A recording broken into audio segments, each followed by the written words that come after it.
Platinum is by far the hardest rank for players to escape from. Season after season, split after split, it has the highest amount of players that end up reaching that rank and getting stuck. What do you do in order to climb out of this? How can you stop being hard stuck and actually push through into Diamond to start getting those cool badges and dive trails?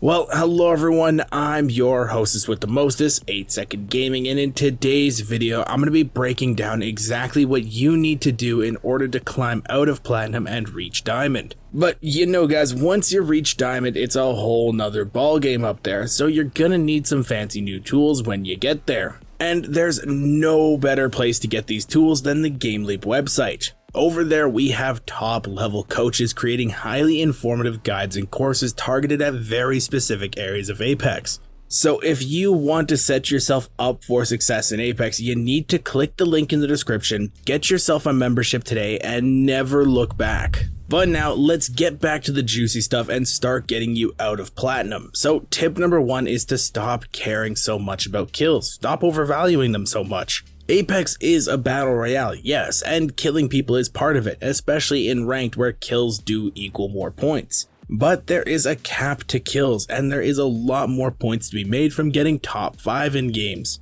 I see this all the time when I watch low elo players. They think they need to kill literally every single person in the game, drop 20 bombs in ranked, or they aren't going to be climbing. And do you know what that results in? Getting third-partied and dying, or losing teammates to bad fights, or losing proper positioning because the ring is forcing you out of spots, and so much more. It's something that really holds players back, and one that I always try to drill into people's heads. Stop fighting everyone you see, there's literally no point to it. With proper positioning for endgame, you can easily pick up all your KP there and be set for climbing with placement points.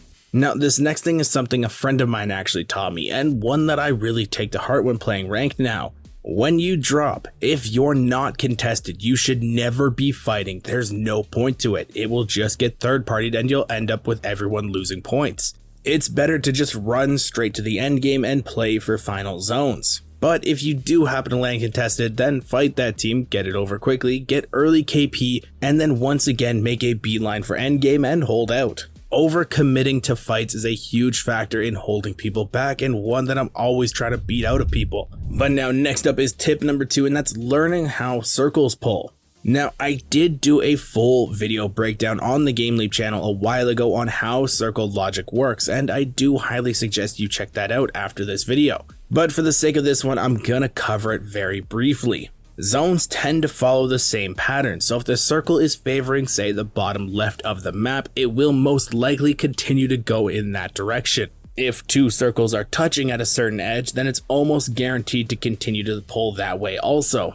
But Respawn has also changed the circle logic lately to favor pulling into choke points now, so when trying to figure out where zone will be going, try to see if there's a choke point nearby that it can pull into. They have also added a bunch of randomness into the circles to make it very hard to predict the endings. So my best advice on learning how circles pull is to memorize just a few of them. That will allow you to use that base knowledge to help you predict better and allow you to place your team in better spots to win games.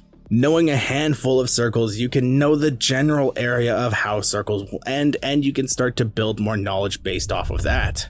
But now moving on, let's talk about tip number 3, and this is something that I've brought up a lot on this channel, but every time I do, it gets pushed back in the comments. This one is to start playing meta legends. Oh, but 8 Second, the legend doesn't matter, the player does. I've seen so-and-so use off-meta characters and climb to Predator. If meta didn't actually matter, there would be no such thing as meta. Using a character you enjoy playing is a huge thing in Apex, yes, but using an off-meta character that doesn't really help the team is actively putting you at a disadvantage and making your climbs harder. If you are dead set on playing a character that isn't quite as useful, then so be it. I can't choose your legend for you. And if you only have fun on, say, Mirage, even though he's kinda useless in the meta, then go for it. All I'm trying to say is if you want to climb and see better results, using a character that fits into team comps more and works better in the meta is a huge step. I'm always shaping and morphing my character picks around my team when I play because I want to set us up for the best. I love playing Watson, but in the current meta and especially on Olympus, she isn't that good, so I don't really play her much anymore. Small sacrifices like that are hard to make, but 100% worth it in the long run when trying to climb out of a rank like Platinum. And guys, before you comment it's the player, not the legend, that's only partly true. If you're missing some key features from a legend, teams can exploit that. So some legends really offer nothing to team comps and make huge holes that some Platinum players don't really know how to deal with.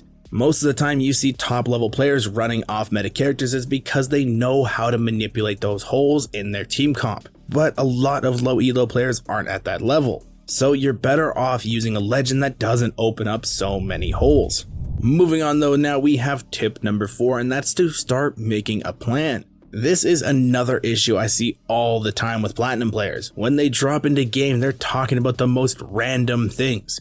Basically, it just feels like useless water cooler talk, and this is something that's better saved for in between games. When you're in game, there is some downtime to goof around, but for the most part, you should be communicating on what your plan is. Pay attention to zone, see where it's pulling, and start talking about rotation options, buildings to play, what guns do you have or want, how much heals do you have, do you need to craft anything? You and your team always need to be talking about the game. Now, for example, something I like to do when I get into fights is if I kill a streamer, I'll go check out their POV to see if I made any mistakes from their perspective. And I can't tell you how many times I've walked up on a team because they're talking and are just chit-chatting, leaving them open and unsuspecting. This is a very big no-no and one I really need you guys to stop doing. Apex has horrible audio as it is. You don't need to add any unnecessary noise to be blocking any more of it. And now let's talk about tip number 5, and this is more of a mentality that's holding people back.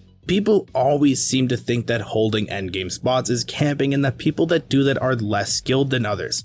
Camping, maybe depending on how you view camping, but less skilled, absolutely not. It takes a lot of skill to learn how circle pulls, rotations, how to hold buildings from teams that only learned how to W key, and that's it. When you're watching something like ALGS and you see a team like TSM holding a spot in endgame, do you think that they're less skilled than everybody else? No, absolutely not. So get that mentality out of your head that unless you're running around killing everyone, you're not as good. You're learning a lot more skills by doing this. Fighting is important, don't get me wrong, but you're fighting in a smaller endgame circle with more on the line. It takes a lot more skill to manipulate teams in small circles than it does to one-clip people in the early game. Once you actually start seeing the game this way, you'll unlock a whole new skill level you never knew you had because you're seeing a lot of these smaller details in the game. Back in Season 2 when Ranked first came out, you would have 7 to 10 teams in the last couple zones. None of us saw it as camping because the endgame was so intense and fun and required a ton of skill. Platinum is hard for people because they set up these barricades themselves and refuse to take them down because of the mindsets that they're in. But learning these tips and really putting them into play, you'll start to see drastic changes in your gameplay and see some results in climbing. I really hope you guys enjoyed this video and learned something new. If you did, remember to smash that like and subscribe button to stay up to date with all of our new videos coming out. We do daily tips and tricks videos, including some news here and there. So thank you all for watching. Once again, I'm 8 Second Gaming, and I will see you in the next one.